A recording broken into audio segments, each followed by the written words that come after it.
Hello guys, എല്ലാവർക്കും സുഖമല്ലേ? ഈ മേക്കപ്പ് സെറ്റ് എങ്ങനെയുണ്ടെന്ന് നോക്കിയേ. 7 വർഷം മുമ്പ് എൻ്റെ മാമ ദമാംന്ന് കൊണ്ടുവന്നിട്ടാ. ഞാൻ രാവിലെ തന്നെ കുമ്പളങ്ങി നൈറ്റ്സ് കാണണമായിരുന്നു. ഈ സീൻ എനിക്ക് ഭയങ്കര ഇഷ്ടമാണ്. അത് കഴിഞ്ഞിട്ട് ഞാൻ റെഡിയാൻ വന്നിട്ടുണ്ട്. കുറച്ച് ലിപ്സ്റ്റിക്കൊക്കെ ഇട്ടിട്ട് സെറ്റായിട്ടുണ്ട് കേട്ടോ. പിന്നെ മീഷോന്നൊരു ഡെലിവറി വന്നിട്ടുണ്ടായി. കഴിഞ്ഞ കല്യാണത്തിന് ഇടാൻ വേണ്ടി മേടിച്ച വളയിട്ടാ. ഇപ്പോഴാണ് സാധനം എത്തിയത്. പക്ഷേ ഇന്നിട്ട് എൻ്റെ ഔട്ട്ഫിറ്റിന് നല്ലോണം ചേരുണ്ടായി. കണ്ട ഇഷ്ടമായാ? പിന്നെ ഞാനിട്ട ക്യൂടെക്സ് അത് ഞാൻ മായ്ച്ചു കളഞ്ഞ്. ഈ ചാന്ത് പൊട്ടിയിൽ ദിലീപ് ഇടുന്ന ക്യൂടെക്സ് ഇല്ലേ, ആ കളറ് നല്ല പോറായിരുന്നു, ഞാൻ മായ്ച്ചു കളഞ്ഞ്. ഈ എന്തേ മോതിരം ഇട്ട് നോക്കി, ഈ മോതിരം ചേരണ്ടായില്ല, അത് മാറ്റിയിട്ട് ഈ മോതിരം ഇട്ട്. പിന്നെ കുറച്ച് സ്പ്രേ ഒക്കെ അടിച്ചിട്ട് ഞാൻ റെഡിയായി.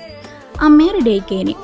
പിന്നെ ഇതിനെ കണ്ണിൻ്റെ മുകളിൽ നിന്ന് ഗ്ലിറ്റർ ഇട്ട് നോക്കി. വെറുതെ ഒരു മാറ്റം ഉണ്ടായില്ല, വെറുതെ ഇട്ടതാണ്. പിന്നെ ചിക്കു മീനൊക്കെ കഴിച്ചിട്ട് കിടന്നുറങ്ങാൻ